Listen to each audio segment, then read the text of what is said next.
कहानी इतनी खतरनाक और दिमाग हिला देने वाली है कि अगर आप इसे रात में अकेले देख रहे हो तो भाई अपने कमरे की लाइट ऑन कर लो, क्योंकि आज हम जिस गुफा के अंदर जाने वाले हैं ना, वहां से आज तक कोई भी इंसान जिंदा वापस नहीं आया। मतलब नो वन। अब जरा सोचो, एक ऐसा क्रीचर जो इंसानों को मारकर उनकी हड्डियों को कलेक्ट करता है जैसे कोई ट्रॉफी हो, और इसी वजह से उसे कहते हैं द बोन कीपर। अब कहानी की शुरुआत आज से नहीं बल्कि पूरे 4 लाख साल पहले होती है। स्पेस से एक बहुत बड़ा उल्कापिंड यानी मीटियोरॉइड सीधा आकर धरती से टकराता है। धमाका इतना जोरदार था कि आसपास की पूरी जमीन हिल गई। लेकिन अच्छी बात यह थी कि उस वक्त दुनिया में इंसान बहुत कम थे, तो किसी की जान नहीं गई। पर ट्विस्ट यह है कि वो सिर्फ एक पत्थर नहीं था, उसके अंदर कुछ जिंदा था, एक ऐसी चीज जो इस दुनिया की थी ही नहीं, एक एलियन। पास ही की एक गुफा में एक छोटा सा आदि मानव का परिवार रह रहा था। अचानक गुफा के गहरे सन्नाटे में से एक अजीब सी आवाज आती है। अब घर का जो मुखिया था, जो फादर था, वो थोड़ा चौकन्ना हो जाता है। वो देखने के लिए गुफा के अंदर जाता है कि भाई माजरा क्या है। पर अंदर जो चीज उसका इंतजार कर रही थी वो इतनी खौफनाक थी कि वो उससे लड़ना तो दूर, उसके बारे में सोच भी नहीं सकता था। उस क्रीचर ने उसे वहीं खत्म कर दिया, उसका मांस खाया और उसकी हड्डियों को एक ट्रॉफी की तरह अपने पास रख लिया। यार सच बताओ तो मुझे तो यहीं से डर लगने लगा है। अगर मैं उस वक्त वहां होता ना, तो आवाज सुनते ही उल्टे पैर भाग जाता। अंदर देखने की गलती तो कभी नहीं करता। खैर, इसी तरह उस मॉन्स्टर का नाम पड़ा द बोन कीपर। अब टाइम को थोड़ा फास्ट फॉरवर्ड करते हैं और सीधे चलते हैं साल 1976 में। एक मेल जर्नलिस्ट था जिसे अजीब और अनोखी कहानियों को कवर करने का बड़ा शौक था। उसे कहीं से खबर मिलती है कि स्कॉटलैंड की एक रहस्यमयी गुफा में कुछ बहुत ही अजीब हो रहा है। अब भाई जर्नलिस्ट था तो बिना डरे अपना कैमरा उठाता है और निकल पड़ता है इन्वेस्टिगेट करने। वो गुफा के अंदर जैसे जैसे आगे बढ़ता है, उसे जमीन पर इंसानों की हड्डियां दिखने लगती हैं। माहौल एकदम सन्नाटे से भरा और डरावना था। और तभी अचानक अंधेरे में से वो बोन कीपर निकल कर आता है और उस पर हमला कर देता है। उस हड़बड़ी और चीख पुकार में जर्नलिस्ट का कैमरा वहीं जमीन पर गिर जाता है और वो खुद कभी बाहर नहीं आ पाता। अब आते हैं आज के जमाने में। हमारी मुलाकात होती है ओलिविया नाम की एक लड़की से। ओलिविया उसी जर्नलिस्ट की पोती है। उसने अपने दादाजी को कभी देखा नहीं था, लेकिन आज वो उनके बारे में सब कुछ जानना चाहती है। क्यों? क्योंकि ठीक 2 हफ्ते पहले उसकी मां भी अचानक गायब हो गई और ओलिविया को पक्का यकीन है कि उसकी मां उसी मनहूस गुफा में गई है जहां सालों पहले उसके दादाजी गायब हुए थे। अब सफर इतना खतरनाक था तो ओलिविया के दोस्त भी उसकी मदद के लिए तैयार हो जाते हैं। उसकी 2 सहेलियां नादिया और एनाबेल भी साथ चलती हैं। गाड़ी ईथन चला रहा था और उसके बगल वाली सीट पर निक बैठा था। रास्ते में उन्हें एशले नाम की एक लड़की मिलती है जो लिफ्ट मांग रही थी। अब एशले कोई आम लड़की नहीं थी, वो एक यूट्यूबर थी जिसके काफी सारे सब्सक्राइबर्स थे और वो बहुत ही कम बजट में ट्रैवल करके वीडियोस बनाती थी। निक उसे पहचान लेता है तो वे गाड़ी रोक देते हैं। उन्हें लगता है कि शायद एशले इस इलाके को उनसे बेहतर जानती होगी। एशले का असली प्लान तो किसी हॉन्टेड जगह पर जाकर कंटेंट बनाना था, लेकिन जब ईथन उसे बताता है कि वे लोग एक गुफा में बोन कीपर नाम के क्रीचर को ढूंढने जा रहे हैं, तो एशले के कान खड़े हो जाते हैं। उसे लगता है कि बॉस, ओलिविया की यह स्टोरी तो बहुत तगड़ी है, इस पर वीडियो बनाया तो पक्का वायरल हो जाएगा। इसलिए वो भी उनके ग्रुप में शामिल हो जाती है। हालांकि ओलिविया का एक और दोस्त रॉबी इस बात के खिलाफ था कि किसी अनजान यूट्यूबर को साथ ले जाया जाए, पर मेजॉरिटी के सामने उसकी एक नहीं चलती। एशले तुरंत अपना कैमरा चालू करती है और हर चीज रिकॉर्ड करना शुरू कर देती है।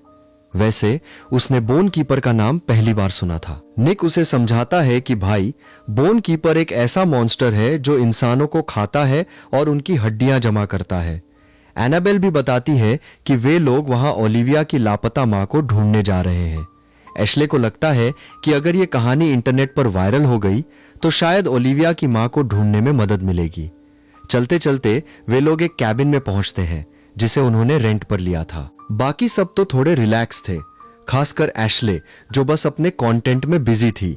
लेकिन ओलिविया बेचारी बहुत परेशान थी, उसका दिल बैठा जा रहा था। ईथन और निक को अभी भी उस क्रीचर की कहानी पर रत्ती भर भी भरोसा नहीं था। वे तो बस ओलिविया का साथ देने आए थे ताकि उसे तसल्ली मिल सके। पर दिक्कत यह थी कि उन्हें गुफा की सही लोकेशन ही नहीं पता थी। उनके पास बस एक ही सुराग था, प्रोफेसर हैरिसन, जो उस इलाके के केव सिस्टम यानी गुफाओं के बारे में बहुत अच्छे से जानते थे।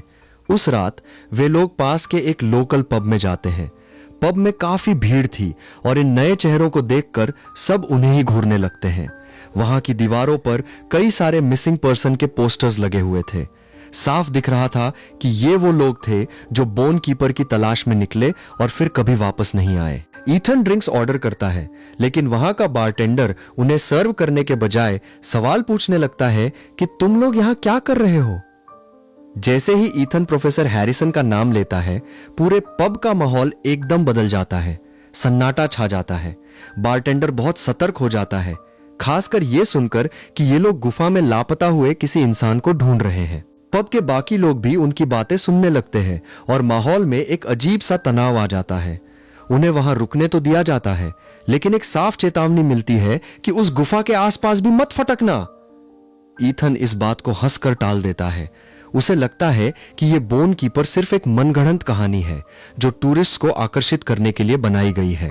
पर पब में कुछ लोग ऐसे भी थे जो मानते थे कि वो क्रीचर सच में है और वे उस गुफा से कोसों दूर रहते थे। वहीं कुछ लोग दावा कर रहे थे कि वे उसे मारने की नीयत से वहां गए थे। जो भी हो, एक बात तो साफ थी कि इस ग्रुप का वहां स्वागत नहीं किया जा रहा था। तब ओलिविया आगे आकर सबको समझाती है कि वे किसी एडवेंचर के लिए नहीं, बल्कि सिर्फ अपनी मां को ढूंढने आए हैं और उन्हें बस प्रोफेसर हैरिसन से कांटेक्ट करना है। जैसे तैसे जानकारी निकालकर वे लोग उसी वक्त रात के सन्नाटे में प्रोफेसर हैरिसन के घर पहुंच जाते हैं। वक्त बहुत कम था, इसलिए वे बिना सोचे समझे दरवाजा खटखटाते हैं। जब प्रोफेसर दरवाजा खोलते हैं तो उनके हाथ में एक हथियार था और वो इन लोगों को देखकर बिल्कुल खुश नहीं थे। वो उन्हें तुरंत वहां से चले जाने को कहते हैं। और जैसे ही नादिया के मुंह से बोन कीपर का नाम निकलता है, प्रोफेसर बिना सोचे समझे मुंह पर दरवाजा बंद कर देते हैं। लेकिन ओलिविया हार मानने वालों में से नहीं थी। वो जोर से चिल्लाकर कहती है कि वो उसी जर्नलिस्ट की पोती है जिसके रिसर्च को कभी खुद प्रोफेसर हैरिसन ने डॉक्यूमेंट किया था। ये सुनते ही पासा पलट जाता है। प्रोफेसर हैरिसन दरवाजा खोलते हैं और उन्हें अंदर बुला लेते हैं। पर अंदर आते ही वो एक बात बिल्कुल साफ कर देते हैं, चाहे जो भी वजह हो, उस गुफा के अंदर पैर भी मत रखना। जो भी वहां गया वो कभी लौट कर नहीं आया। हालांकि वो सीधे तौर पर बोन कीपर का नाम नहीं लेते क्योंकि उनके पास कोई पक्का सबूत नहीं था, पर उनकी चेतावनी में एक गहरा डर था। ईथन अपनी जिद पर अड़ा रहता है कि वे पूरी तैयारी के साथ आए हैं। उनके पास कैमरे हैं, गियर्स हैं और अगर वो क्रीचर सच में वहां है तो वे उसका सॉलिड एविडेंस लेकर ही बाहर आएंगे। प्रोफेसर हैरिसन उसकी बात से बिल्कुल इंप्रेस नहीं होते। वो कहते हैं कि अगर तुम कुछ रिकॉर्ड कर भी लेते हो तो इसका यह मतलब नहीं कि तुम जिंदा बाहर आ ही जाओगे। और फिर वो एक ऐसा राज खोलते हैं जिसे सुनकर सबके होश उड़ जाते हैं। प्रोफेसर बताते हैं कि ओलिविया के दादाजी ने असल में उस बोन कीपर का एक फुटेज रिकॉर्ड कर लिया था और वो रिकॉर्डिंग इस वक्त खुद प्रोफेसर के पास है। प्रोफेसर हैरिसन खुद अंदर से पूरी तरह मान चुके थे कि बोन कीपर कोई अफवाह नहीं बल्कि हकीकत है, लेकिन दुनिया उनकी बातों को बकवास समझती थी। सबको लगता था कि ओलिविया के दादाजी का वो फुटेज सरासर फेक और एडिटेड है। खैर, हमारा ये ग्रुप तो जैसे भूत सवार करके बैठा था। उन्होंने प्रोफेसर से वादा किया कि अगर उन्हें गुफा में कुछ भी मिला तो वो सारा डेटा सबसे पहले उन्हें ही लाकर सौंपेंगे। बस उन्हें गुफा की सही लोकेशन चाहिए थी। शुरुआत में तो प्रोफेसर ने साफ मना कर दिया। उनका कहना था कि रास्ता बताकर वो अपने हाथ और बेगुनाह लोगों के खून से नहीं रंगना चाहते। तभी ओलिविया को एक बहुत बड़ी बात समझ में आती है। वो कहती है कि ठीक 2 हफ्ते पहले उसकी मां भी प्रोफेसर के पास इसी काम के लिए आई थी। तब भी प्रोफेसर ने उन्हें रोकने की कोशिश की थी, लेकिन उसकी मां भी इसी ग्रुप की तरह जिद्दी थी और नहीं मानी। अब यहां पर रॉबी बीच में आता है और सीधे शब्दों में कहता है कि देखो प्रोफेसर, आप रास्ता बताओ या ना बताओ, हम तो वहां जाकर ही रहेंगे। और अगर आप हमें बिना गाइडेंस के जाने दोगे तो खतरा हमारे लिए और ज्यादा बढ़ जाएगा। हम आपको साथ चलने के लिए मजबूर नहीं कर रहे, हमें बस जगह का पता चाहिए। प्रोफेसर को मनाने के लिए ओलिविया अपने दादाजी की वो पुरानी डायरी निकालती है जिसके अंदर गुफा के रास्तों का एक हाथ से बनाया हुआ नक्शा था। उस मैप को देखकर ओलिविया की आंखों में एक उम्मीद थी कि शायद उसकी मां अभी भी जिंदा हो और वो उसे बचा ले। यार, सच बोलूं तो यहां पर मुझे प्रोफेसर की फटी हुई हालत देखकर थोड़ा अजीब लग रहा था। पर जब कोई इतना जिद्दी हो तो इंसान क्या ही करे। प्रोफेसर हैरिसन भी उस नक्शे को देखकर इंप्रेस हो जाते हैं और आखिरकार मदद करने के लिए तैयार हो जाते हैं। लेकिन रास्ता बताने से पहले वो उन्हें एक बहुत जरूरी चीज दिखाना चाहते थे। वो समझाते हैं कि बच्चों, खतरा सिर्फ वो मॉन्स्टर नहीं है, बल्कि वो गुफा खुद अपने आप में एक भूल भुलैया है। जमीन के नीचे जाकर वो रास्ता हजारों अलग अलग रास्तों में बंट जाता है। जहां एक बार खो गए तो दोबारा सूरज देखना नसीब नहीं होगा। प्रोफेसर ने अपनी आधी जिंदगी उस गुफा का नक्शा बनाने में लगा दी थी, लेकिन जब से उन्हें ओलिविया के दादाजी का वो आखिरी फुटेज मिला, उन्होंने वहां दोबारा कभी कदम नहीं रखा। अब प्रोफेसर वो पुरानी रील प्ले करते हैं। फुटेज की शुरुआत में ओलिविया की मां के बचपन के कुछ फुटेज दिखते हैं जो उस जमाने के हिसाब से रिकॉर्ड किए गए थे। फिर स्क्रीन पर आता है वो मंजर जब उसके दादाजी गुफा के अंदर जा रहे थे। गुफा के काफी अंदर पानी का एक गर्म चश्मा यानी हॉट स्प्रिंग था। और साइंस का एक सिंपल रूल है, जहां पानी होगा वहां लाइफ यानी जिंदगी जरूर होगी। शुरुआत में रील में सब कुछ नॉर्मल लग रहा था, लेकिन तभी अचानक अंधेरे से कुछ निकल कर आता है, दादाजी पर हमला करता है और कैमरा गिरते ही रिकॉर्डिंग बंद हो जाती है। ईथन, जो अपने आप को बहुत बड़ा शाना समझ रहा था, तुरंत बोल पड़ता है कि अरे ये तो कुछ भी हो सकता है, शायद कोई गिरता हुआ पत्थर हो या दादाजी के हाथ से कैमरा छूट गया हो। प्रोफेसर मुस्कुराते हैं और कहते हैं कि दुनिया भी यही सोचती है। लेकिन जब इस फुटेज को फ्रेम बाय फ्रेम बहुत ध्यान से देखा जाता है, तब स्क्रीन पर एक ऐसी खौफनाक तस्वीर सामने आती है जिसे देखकर किसी के भी रोंगटे खड़े हो जाएं। वीडियो के सिर्फ एक सिंगल फ्रेम में वो बोन कीपर बिल्कुल साफ दिखाई दे रहा था।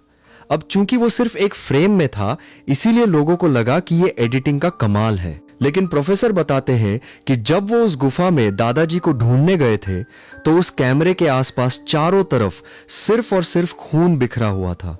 इसी एक सबूत ने प्रोफेसर को यकीन दिला दिया कि ओलिविया के दादाजी और उसकी मां दोनों को उसी एक क्रीचर ने अपना शिकार बनाया है। प्रोफेसर हैरिसन का मानना था कि ये बोन कीपर इस धरती का जीव है ही नहीं, बल्कि ये वही एलियन है जो 4 लाख साल पहले मीटियोरॉइड के साथ आया था, क्योंकि गुफा के पास आज भी उस उल्कापिंड के टकराने के निशान मौजूद हैं। लेकिन ईथन तो कसम खाकर बैठा था कि जब तक मॉन्स्टर उसके सामने आकर उसे हेलो नहीं बोलेगा, वो यकीन नहीं करेगा। वो एलियंस और पैरानॉर्मल चीजों को सिरे से खारिज कर देता है। तब प्रोफेसर अपनी पैंट ऊपर करके एक ऐसा जख्म दिखाते हैं जिसे देखकर सबका कलेजा मुंह को आ जाए। वो बताते हैं कि उन्होंने उस क्रीचर को सिर्फ देखा नहीं है, बल्कि वो खुद उसका शिकार बन चुके हैं। जब वो बच्चे थे तो अकेले जंगलों में उस मीटियोरॉइड वाली जगह को ढूंढने निकल जाते थे।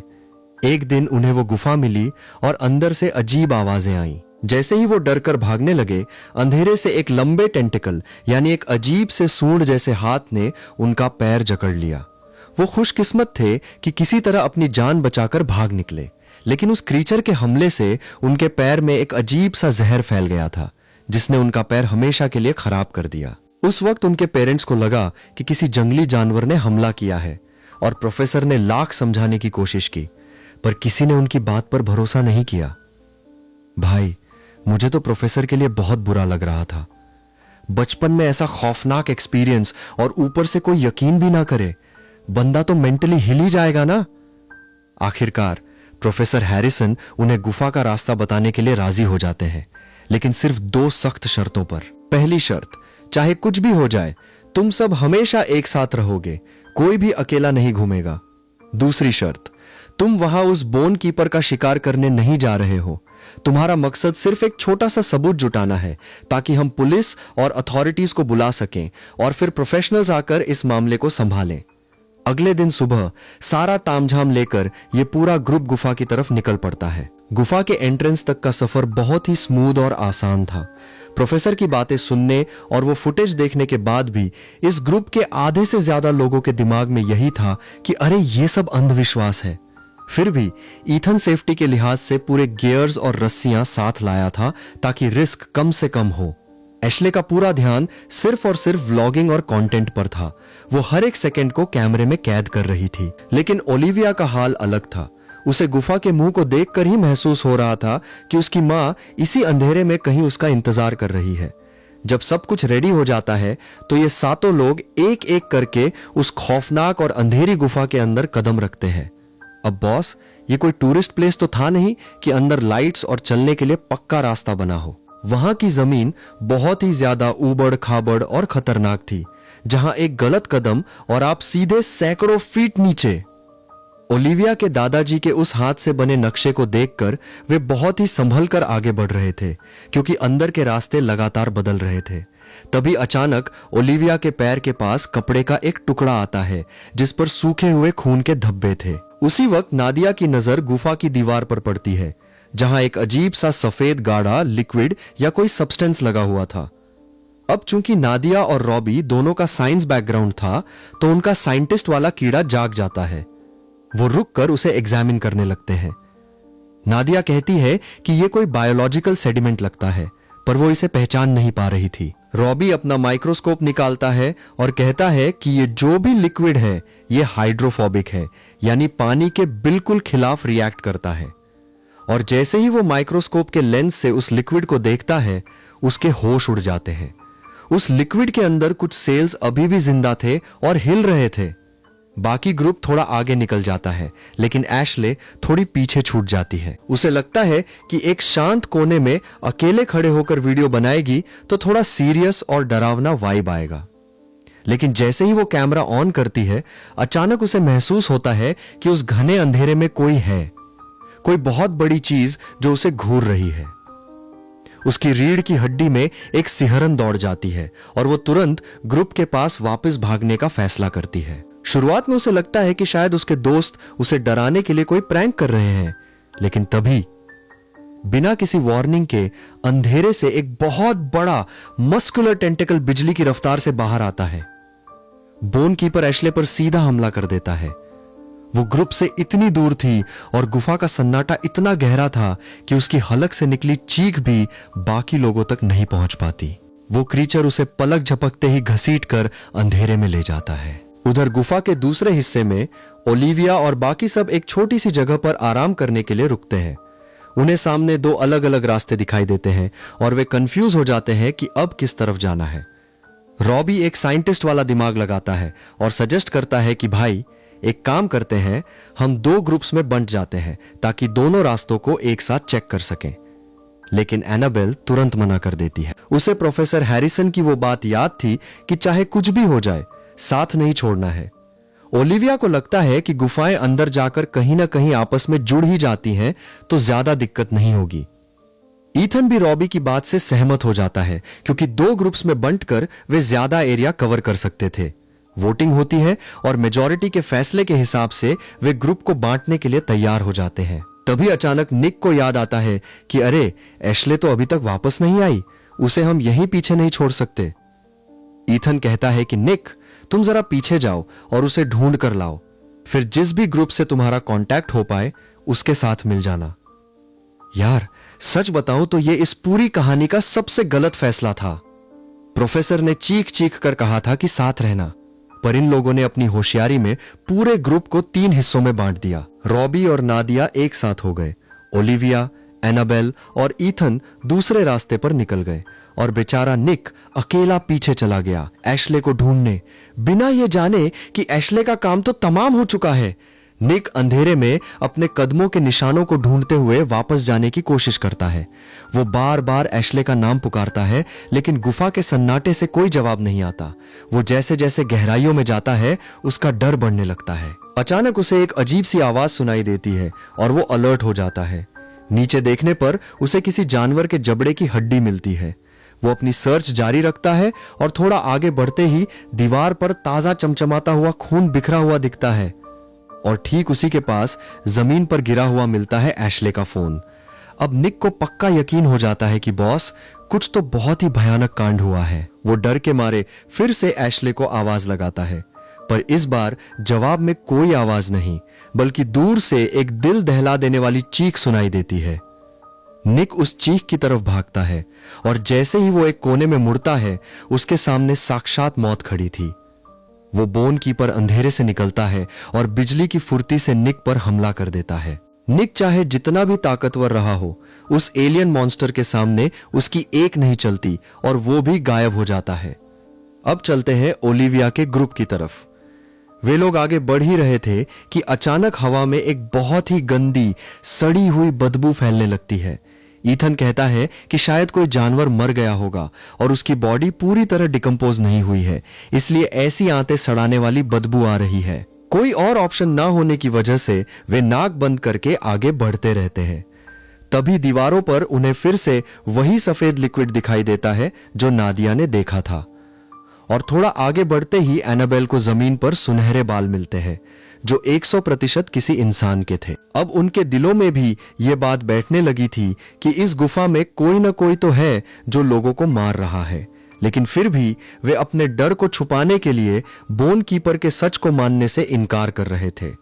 ईथन उन बालों को एक प्लास्टिक बैग में संभाल कर रख लेता है ताकि बाद में सबूत के तौर पर काम आए। तभी उन्हें एक अजीब सी चरचराहट की आवाज आती है। ईथन को लगता है कि अरे ये शायद नादिया और रॉबी होंगे जो पास के किसी रास्ते से गुजर रहे होंगे और उनकी आवाज गूंज रही है। लेकिन असल में नादिया और रॉबी की कहानी तो कुछ और ही चल रही थी। वे दोनों अपने साइंटिस्ट वाले मोड में इतने खोए हुए थे कि उन्हें आसपास के खतरे का अंदाजा ही नहीं था। उन्हें जो भी अजीब पत्थर या लिक्विड दिखता, वे रुककर आराम से उसके सैंपल्स कलेक्ट करने लगते, जैसे किसी पिकनिक पर आए हों।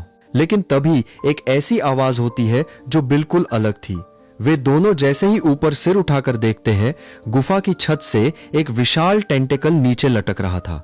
अब कोई नॉर्मल इंसान होता तो डर कर भाग जाता, लेकिन नादिया तो खुशी से उछल पड़ती है। उसे लगता है कि भाई ये तो साइंस की दुनिया की कोई नई स्पीशीज यानी नई प्रजाति है जिसे आज तक किसी ने ढूंढा ही नहीं है। वो रॉबी से कहती है कि जल्दी करो, अपना कैमरा निकालो और इस जादुई पल को रिकॉर्ड करो। और भाई जैसे ही रॉबी कैमरा ऑन करता है, वो क्रीचर बिना एक सेकंड गंवाए सीधे नादिया पर झपट्टा मारता है। वो टेंटेकल नादिया को जकड़ता है और पलक झपकते ही उसे ऊपर अंधेरे में खींच ले जाता है। रॉबी बिल्कुल असहाय होकर खड़ा रह जाता है। वो अपनी दोस्त को अपनी आंखों के सामने गायब होते देखने के अलावा कुछ नहीं कर पाता। मुझे तो नादिया की इस बेवकूफी पर गुस्सा आ रहा था। मतलब भाई, सामने साक्षात मौत लटक रही है और तुम्हें रिसर्च की पड़ी है। अगर मैं होता ना तो सैंपल तो दूर, वहां अपना जूता भी छोड़कर भाग जाता। उधर दूसरी तरफ ईथन, ओलिविया और एनाबेल अपने रास्ते पर आगे बढ़ते जा रहे थे। अब वो रास्ता धीरे धीरे बहुत ही संकरा, सीधा और थका देने वाला होता जा रहा था। और भाई हद तो तब हो गई जब उन्हें रास्ते में जगह जगह इंसानों की हड्डियां बिखरी हुई दिखने लगी। डराने वाली बात यह थी कि उनमें से कुछ हड्डियों पर अभी भी ताजा मांस चिपका हुआ था, जिसका मतलब साफ था कि शिकार अभी हाल ही में किया गया है। वहीं पास में उन्हें कुछ ट्रैकिंग गियर्स और रस्सियां भी मिलती हैं जो एकदम नई थीं, उन पर कोई जंग नहीं लगा था। यह देखकर ओलिविया का दिल बैठ जाता है क्योंकि ये सारे गियर्स उसकी मां के ही थे। खतरा अब उनके सिर पर मंडरा रहा था, पर उनके पास आगे बढ़ने के अलावा कोई और रास्ता नहीं था। तभी गुफा के सन्नाटे को चीरती हुई रॉबी की एक भयानक चीख गूंजती है। दरअसल नादिया के जाने के बाद रॉबी वहां से भागने की कोशिश कर रहा था, पर वो बोन कीपर उसे दोबारा ढूंढ लेता है और उस पर हमला कर देता है। उसकी वो आखिरी चीख ओलिविया के ग्रुप तक पहुंचती है। वे लोग आवाज की दिशा में भागते हैं, पर गुफा की बनावट ऐसी थी कि आवाज हर तरफ से गूंज रही थी और सही दिशा का अंदाजा लगाना मुश्किल था। आखिरकार एक पतली सी सुरंग से होते हुए वे रॉबी तक पहुंच ही जाते हैं। रॉबी अभी जिंदा था, पर बहुत बुरी तरह जख्मी था और डर के मारे बुरी तरह कांप रहा था। वो रोते हुए बताता है कि बोन कीपर कोई एक जीव नहीं है, बल्कि यहां उनका पूरा खानदान रहता है। और जैसे ही वे लोग ऊपर टॉर्च मारते हैं, सबके होश उड़ जाते हैं। गुफा की छत से सैकड़ों अजीब से गोल गोल अंडे लटके हुए थे। वे लोग असल में बोन कीपर के घोंसले यानी उनके नेस्ट में खड़े थे। वहां चारों तरफ इंसानों की खोपड़ियां और हड्डियां किसी शो पीस की तरह सजी हुई थीं, और अंधेरे में उनसे भी बड़ा एक मॉन्स्टर छुपा हुआ था। तभी ईथन नोटिस करता है कि जैसे ही टॉर्च की तेज रोशनी उन क्रीचर्स पर पड़ती है, वे डर कर पीछे हट जाते हैं। रोशनी ही उनकी सबसे बड़ी कमजोरी थी। वे अपनी सारी टॉर्च और लाइट्स ऑन कर लेते हैं और उसी रोशनी के सहारे रास्ता बनाते हुए वहां से भागने लगते हैं। भागते भागते उन्हें जमीन पर एशले का कटा हुआ पैर मिलता है, जिसे देखकर एनाबेल की चीख निकल जाती है। वे पूरी तरह रास्ता भटक चुके थे, पर ईथन कहता है कि बस ऊपर की तरफ चढ़ते रहो, कहीं ना कहीं से तो बाहर निकलने का रास्ता मिलेगा। तभी उन्हें दूर से निक की आवाज सुनाई देती है, पर वो आवाज बहुत अजीब थी। असल में वो बोन कीपर एक पैरासाइट की तरह इंसानों की बॉडी को कंट्रोल कर सकता था और वो निक के शरीर को एक कठपुतली की तरह यूज करके उनके पीछे आ रहा था। ईथन अपने कैमरे का फ्लैश चमकाकर उस मॉन्स्टर को पीछे धकेलता है और किसी तरह एक एक करके वे सब गुफा के मुहाने से बाहर आ जाते हैं। बाहर आते ही वे चैन की सांस लेते हैं, क्योंकि वो क्रीचर्स चांद की रोशनी से भी डरते थे और गुफा से बाहर नहीं आ सकते थे। वे लोग रॉबी को थर्मल ब्लैंकेट में लपेटते हैं, क्योंकि उसे बहुत तेज बुखार चढ़ रहा था और वो बड़बड़ा रहा था कि ये क्रीचर्स इंसानों से भी पुराने हैं। ईथन किसी तरह ऊंचाई पर जाकर फोन का सिग्नल ढूंढता है और प्रोफेसर हैरिसन को कॉल करके सारी सच्चाई बताता है और सबूत भेज देता है। प्रोफेसर तुरंत आर्मी और अथॉरिटीज को अलर्ट करते हैं। उधर कैबिन में ओलिविया को अपनी मां का वो लॉकेट मिलता है जो वो कभी अपने गले से नहीं उतारती थी। ओलिविया रोने लगती है कि उसकी मां अब इस दुनिया में नहीं रही। तभी अचानक रात के अंधेरे में वो क्रीचर्स जंगल के रास्ते उनके टेंट पर हमला कर देते हैं। हां भाई, वे गुफा से बाहर आ चुके थे, क्योंकि जंगल में घना अंधेरा था। पलक झपकते ही वे रॉबी और एनाबेल को खींच कर ले जाते हैं। ईथन एनाबेल को तो बचा लेता है, पर खुद उस मॉन्स्टर का शिकार बन जाता है। अब सिर्फ ओलिविया बची थी।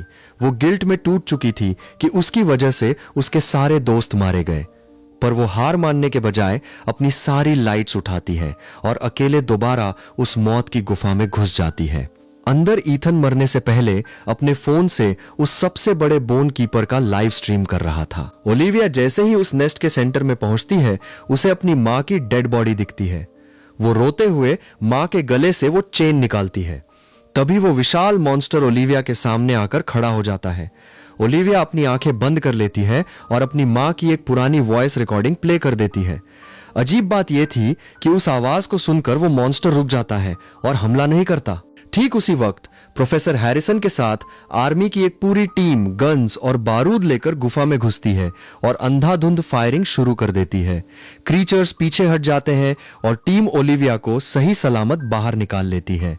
इसके बाद वे पूरी गुफा को डायनामाइट से उड़ा देते हैं, ताकि वो सारे मॉन्स्टर्स हमेशा के लिए जमीन के नीचे दफन हो जाएं। कहानी खत्म हो जाती है। ओलिविया सेफ थी, पर प्रोफेसर आर्मी को वार्न करते हैं कि गुफा का सिर्फ एक मुंह बंद हुआ है। जमीन के नीचे उनके बाहर निकलने के और भी रास्ते हो सकते हैं। और कहानी का सबसे बड़ा झटका तब लगता है जब कुछ सोल्जर्स चुपके से एक बोन कीपर के बच्चे को बैग में बंद करके ले जा रहे होते हैं, क्योंकि उन्हें इसके लिए मोटी रकम मिली थी। पर वो छोटा मॉन्स्टर बैग फाड़कर उन पर हमला कर देता है और इसी के साथ ये खौफनाक दास्तान यहीं खत्म होती है। तो भाई, इस कहानी से हमें क्या सीख मिलती है? यही कि अगर किसी सुनसान जगह पर मिसिंग के पोस्टर्स लगे हों, दीवारों पर एलियन का थूक चिपका हो और कोई बंदूकधारी बुढ़ा चिल्लाकर कह रहा हो कि अंदर मत जाओ, तो अपनी हीरोपंती घर पे छोड़कर सीधे यू टर्न मारो, घर जाओ, कंबल ओढ़ो और आराम से कोई कुकिंग चैनल शुरू कर लो। कम से कम जान तो बची रहेगी। खैर, अगर आपको इस कहानी को सुनने में मजा आया और लगा कि हाँ भाई, किसी दोस्त ने बैठकर पूरी स्टोरी अच्छे से समझाई है, तो वीडियो को लाइक जरूर कर देना और कमेंट में बताना कि अगर आप ईथन की जगह होते तो क्या उस गुफा में जाते। रही बात सब्सक्राइब करने की, तो देखो यार, मैं कोई जबरदस्ती या फोर्स नहीं करने वाला कि प्लीज चैनल को सब्सक्राइब कर दो, भीख मांग रहा हूं, बिल्कुल नहीं। अगर आपको सच में मेरा ये कैजुअल अंदाज और ये कहानियां पसंद आ रही हैं और आप आगे भी ऐसी ही डीप डाइव और मजेदार वीडियोस देखना चाहते हो, तभी सब्सक्राइब बटन दबाना। वरना भाई, सब्सक्राइब करके अपना कीमती टाइम वेस्ट मत करना, क्योंकि आपका टाइम बहुत इंपॉर्टेंट है। अगर दिल से अच्छा लगा हो तभी जुड़ना। मिलते हैं अगली किसी ऐसे ही दिमाग हिला देने वाले संडे सस्पेंस या थ्रिलर स्टोरी के साथ। तब तक के लिए टेक केयर और गुड बाय।